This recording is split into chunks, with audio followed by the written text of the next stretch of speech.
Okay, it's my Friday, so I have to remind myself. We got some new materials, some old materials, a blank space, and today's knife is going to be the Kershaw Shuffle 2 HCR 13 MOV. So let's do 8 hours of cutting with this knife.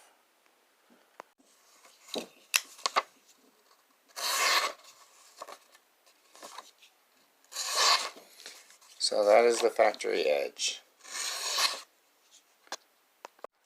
So right off the bat, I'm noticing even though there's a 4-finger grip, when I'm cutting this cardboard, I tend to be doing this. I'm not sure why, but my hand naturally goes here. This would be more, I guess, for detailed carving, but for just straight cutting and cutting, my hand goes like this. So if I were to use this like every day for a month, I would probably put some paracord at the end, a lanyard knot, so I can have that extra grip. So just something I noticed. It's cutting really well. I just got started. So for now, I put this little Night Eyes carabiner, so it does extend the purchase, but I'm going to replace it with paracord because it's rather loud and annoying. But in a pinch, it's working. So, but yeah, I notice more intricate cuts I do this, and then my general slicing I do this. So yeah, this feels, well, yeah, it feels a lot better and it's a lot lighter. So I just do a simple overhand knot. I tried doing a snake knot, but I don't have the patience. So these squares of paper are my note paper, and what I do is I do a cut test with each one that I use up. So that's what those are. And then sometimes what I'll do is, instead of slicing them into itty bitty bits, I'll puncture them with the tip, and this has a very nice tip, and you do a poke and then cut. So that's why these bigger pieces, they have cuts in them that don't pick up very well on the camera. So once I get down this pile done, I'll start working on different ropes and stuff. So this is very light too, and very comfortable. So even with the clip, you can feel it, but it doesn't hurt. Cool. So yeah, this is doing better than the Camelus Seas 2 that we did yesterday. Have not had to use the pull-through yet. Also, I'm noticing that it does have full steel, I'm assuming steel liners, which is good because there is some flex in the plastic. Not a problem, but it's there. But yeah, this is doing really well. So still processing, cardboard, still cutting paper. I do have one shuffle too that flicks out. This one does not yet. So I haven't added any oil to it either. I usually don't add oil to my knives. And even on my carbon blades, I usually put like lip balm or something on them instead of oil, so on the blade. So I've been adding benefiber to my ramen, so I'm trying to get my soluble fiber in. Okay, last piece of cardboard, and then we're going to process all this cordage, or not all of it, but, and still cuts paper. So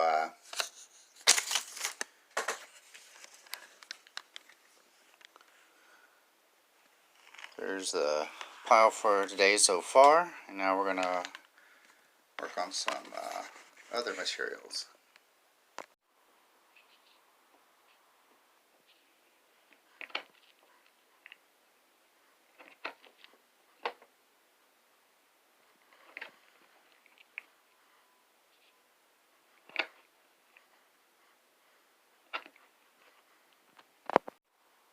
So it's doing really well. I have not had to use the pull sharpener, and I've processed more material than with the Camilla Seas 2 yesterday.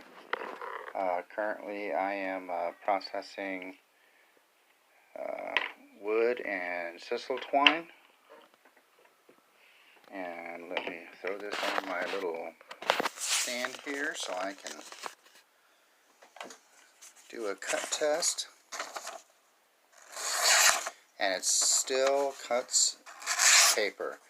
And this is 8CR13 MOV steel on a $20 knife. So, yeah, more than enough knife for daily or EDC tasks, in my opinion. Here is taking this paper, trimming it so that it's little rectangles or squares for scratch paper, and using this knife. Also, I want to make note, it's not uncomfortable, but it's noticeable that the edging is pretty sharp. I mean, I only noticed it because when I was handling the knife, my finger got caught. Yeah, so that might bug some people, but for a $20 knife, it's not that big of a deal. But it's something worth mentioning, so. Okay, so this edge right here especially does a really good job with hole cuts, like when I'm trying to get specific sizes. So it's very nice. I can see after 8 hours how this would be annoying. Not necessarily painful, but uncomfortable, unless you're wearing gloves. But everything else seems to be working good. This still continues to be, not worse, but you can notice that it's kind of wiggly. Not even wiggly, but it's, for an OCD type person, this is, I don't think I'm OCD, but anyway, that's enough. Now, one thing I do like is that the thumb studs are there, because when I am trying to use this part of the blade to push cut or pull or like that, it gives my fingers something to hold on to, so I do like that. Some braided cordage cut up, some paper, some wood,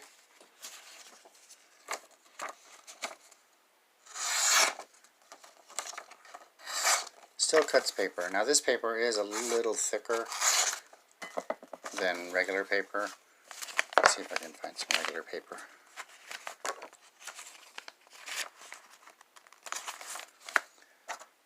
But I have not sharpened the blade yet, so more than adequate for an EDC knife at a lower price. So one thing I noticed, which I'm pretty sure I checked the lockup, but it looks like that bar is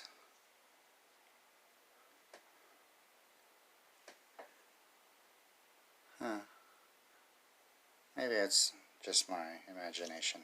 I thought it was more to the right than it was, but also, I mean, you can close it, but it's not the easiest liner lock to close, just because it's so thin, so small. Definitely still awesome. We're still cutting though. We still have an hour and a half to the end of the shift.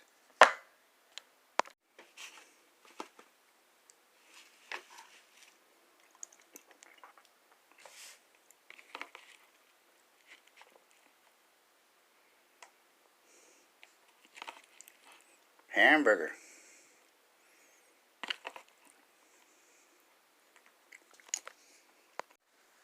Okay, so one thing I noticed, this is a weed eater line, and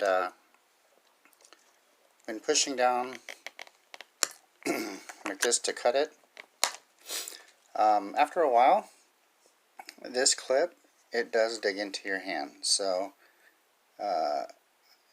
I didn't really notice it until I did it for a while. When I say a while, I have no idea how long I was doing it.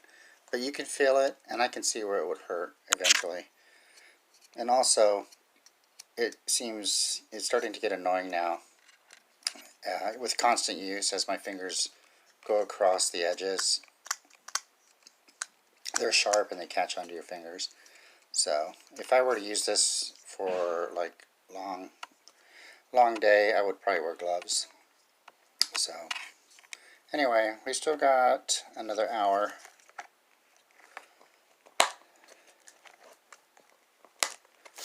And we'll see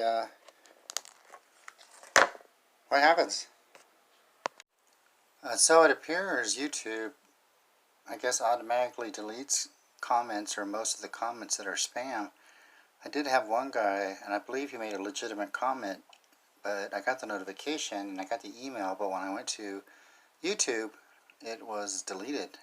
Probably because he had a ton of reference links to eBay and Walmart on it. So, yeah, interesting, because I've been seeing comments in other videos where people are saying this person deletes their comments, and they're like, no, I don't. Yeah, YouTube seems to have it set up so that they do that. It doesn't bother me, but it's kind of interesting. Okay, we are done. I'm going to keep this clock here for future videos, kind of like a timestamp.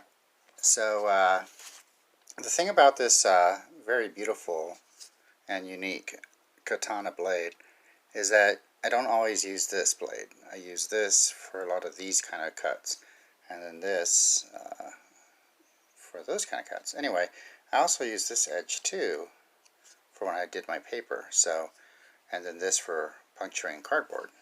So the only testing that I'm doing for sharpness is with this edge. I did use it a lot, so, and as you can see, it still cuts paper.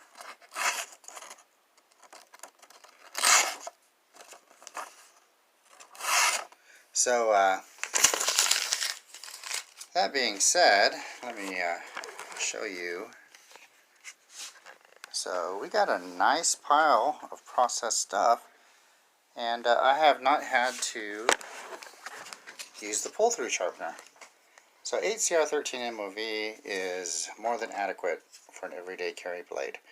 On this particular knife, after 8 hours, the edging on the handle from the material, the plastic, is sharp. For short usage is not a problem, but long term, yeah, you can feel.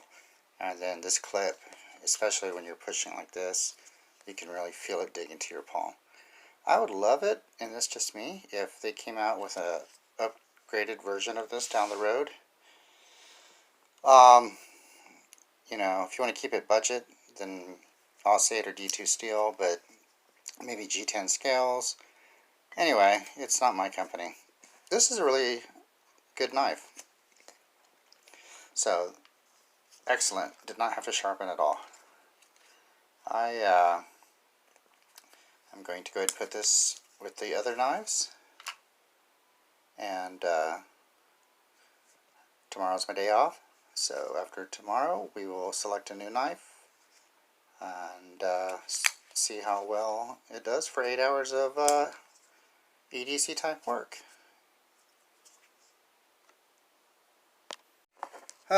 Just watching some videos on YouTube and using this knife to make some more scrap paper. That was not a clean cut. There we go.